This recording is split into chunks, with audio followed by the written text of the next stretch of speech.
Caching feelings for FWB. She leaves in a few weeks. I'm a male in my late 20s with a history of difficult relationships. My first significant relationship was in high school, where I learned my then girlfriend had been abused by a close family member. This deeply affected me. Her family didn't support her, so she spent most of her time with me. It weighed heavily on me to the point of personal detriment. I realized too late the toll it was taking and ended it to heal myself. I remained single for well over 2 years after that. Then, I dated my best friend's sister. It was a roller coaster relationship with long-distance challenges, ups and downs. I spent some time abroad, which was harder than I expected due to irregular contact with my girlfriend. Despite discussing this issue, it didn't improve much. We survived this phase, but eventually, my best friend drove a wedge between her sister and I due to personal disagreements. My ex and I tried again some time later, but it didn't work out, partly due to her extensive travel plans. The communication issues persisted while abroad, and when she returned from traveling with a desire for more long trips, I ended things. I had some flings between the first time and second time, but that didn't work out. It just did not feel right. Now, to the current situation. A few months ago, I met a stunning woman. Our first interaction was brief but pleasant. 2 weeks later, we chatted longer and seemed to click. By chance, we ended up on the same group trip to a city, staying in opposite hotel rooms. We enjoyed the activities together, and I found myself enjoying nights out with her, which I usually don't. The first evening, we ended up in my room, but she left before things went further. The second night, we talked and kissed. The first time in a long time I felt I could be myself. I felt like she saw me for who I was. I expressed interest in exploring where this could lead, but she stated she wasn't looking for a relationship, just companionship. She shared her breakup with a BF who cheated on her and was not ready to connect with someone in upcoming travel plans. We spent the last evening together. It felt like coming home after a long time. We parted ways awkwardly the next morning due to other morning plans and bad coincidences. Back home, we decided to keep in touch discreetly and agreed on a FWB arrangement. This is a typical for me usual not open for this kind of stuff. My first one and I was curious. She made me feel safe in this situation. Over 3 months, we saw each other regularly, sharing breakfasts and personal conversations. We connected beyond physical intimacy, and I felt it evolving into something more relationship-like, despite her earlier reservations. She began showing more affection, calling me endearing names, and we shared increasingly personal talks.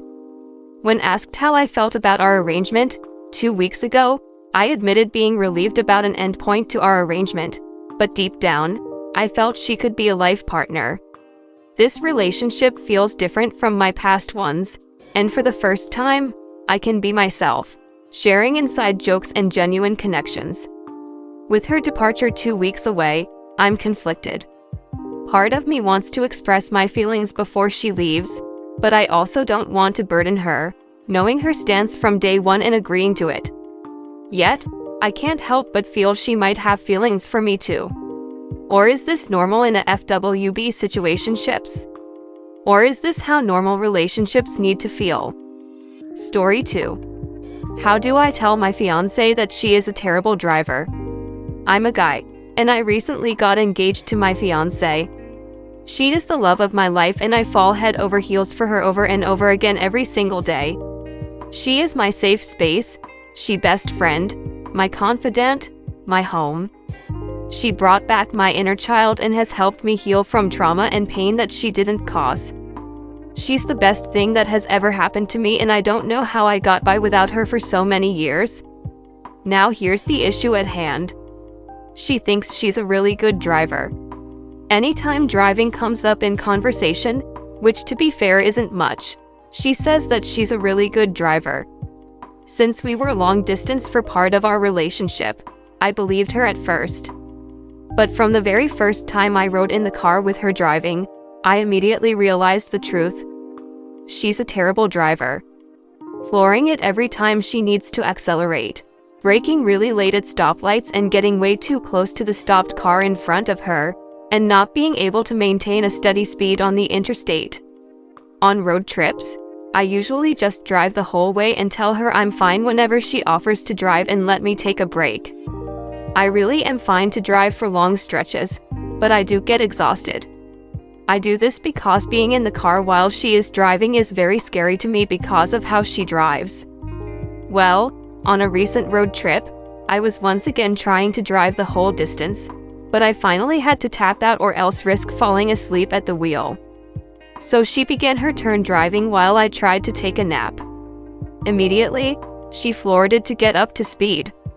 Then, rather than just setting cruise control, she would floor it up to almost 90, then let off the gas completely, letting the car drop back down to around 85, then floor it again. Rinse and repeat. So, while I was trying to sleep, she was making the car jerk forward and backward constantly.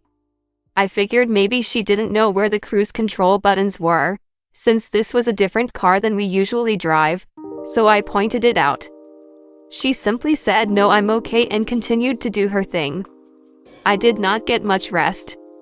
Well, here's the issue. I have a nice car. Not anything crazy like a supercar or muscle car, but a nice car that I take very good care of. It's a manual transmission, and she doesn't know how to drive manual. She wants me to teach her. I agree that she needs to know how to drive my car in case of emergency, but I do not want her driving my car on a regular basis. So, Reddit, how do I tell her she's a terrible driver without it turning into a big thing? I love her more than anything and I can't believe I get to spend the rest of my life with this girl. I don't want to hurt her feelings, but I genuinely don't feel safe when she drives. Comment? I got a little carsick and felt myself slamming on an imaginary brake and pounding on the cruise control reading your post. I would just be honest and suggest lessons. I taught both of my stepkids to drive and I didn't have any gray hair before then. LOL. Babe, I love you. This is an awkward convo for me as I really don't want to hurt your feelings.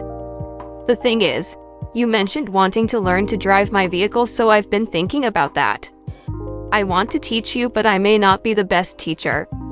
I get a little nervous in the car when I'm not driving. And I'm super particular about my car. So what do you think about taking some professional driving lessons? I would not teach her on your own. That's just one big fight waiting to happen. Well, certainly don't use the words "you're a terrible driver." Focus on something like, you have a very heavy foot when you're driving, and it can be very scary being in the passenger seat with you sometimes. I'd really appreciate it if when you are driving you could slow down and ease off the gas a little. My mother drives like this.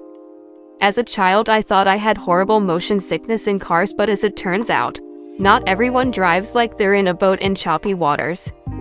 I'm nauseous just thinking about it. I would also maybe tell her how her jerky movements make you car sick. Personally, I can't stand jerky drivers, they make me so sick, so I feel or pain. You have to let her know though. Don't let her carry on thinking this is good. You have the perfect cover, sweetheart.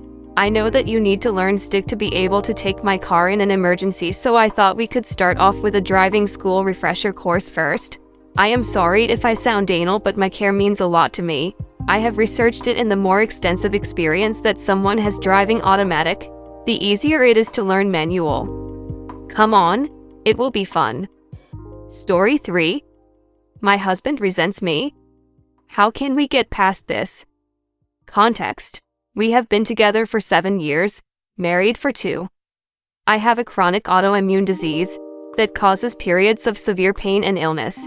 It's not always bad. I have flares of disease activity, usually related to stress/illness. I was diagnosed with this almost 6 years ago.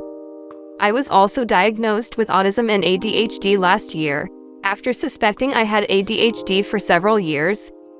I've since been trying to learn to manage these two issues, rather than ignoring the symptoms as I used to, which created a lot of anxiety and depression. We both work, though he does work longer hours than I do. He works 5 days with a long commute, and I am on April 5th days with a shorter commute. Over the past year and a half, I've noticed my husband starting to be less interested in being around me. It wasn't anything obvious, but he was spending more time with friends and work colleagues, usually at times/places I wasn't able to go to for various reasons: work, illness, timing, etc. The worst of this was when he opted to stay out partying with friends instead of coming to support and help me when I went to the emergency room. I was in hospital for hours and felt completely abandoned and alone.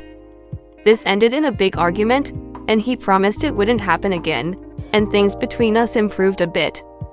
Shortly after this, I suffered a major injury to my knee that would eventually require surgery to fix, and so was largely housebound for a few months while I awaited surgery. Because of this, he did go out without me a lot, since a lot of the places we normally go with friends are not accessible on crutches. After the surgery, I took a new, better-paying job that is further from home, and very far from the areas where he works and our friends live, but things seemed a bit more normal. Fast forward to a few months ago, when I started to feel like he was withdrawing from me again. I had recently changed medications for my autoimmune disease, which triggered a severe flare of symptoms, resulting in me requiring a walking stick and a hospital trip to manage the pain. This is now improving, though somewhat slower than I'd like. He eventually told me he wasn't happy in our relationship, and ultimately the reason was that he was beginning to resent the limitations my autoimmune disease placed on me, and by extension him. He wanted to do more adventurous, fun things like we did earlier in our relationship, and felt that I was less social than I used to be. Due to the disease, I've also been struggling to clean and tidy, and this has been bothering him for some time. He does a lot of housework too. We share things, but when I'm unable to even stand without severe pain, I do really struggle to keep up. I didn't realize how much it was frustrating him. He also said he felt that my personality had changed since the ADHD/autism diagnoses.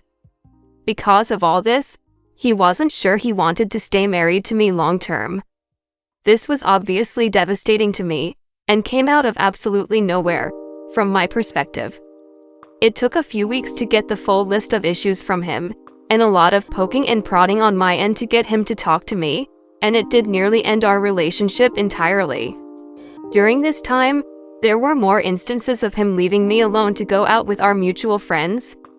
On one occasion, I was supposed to meet up with my husband and our friends after work, but it was going to take me over an hour to get there.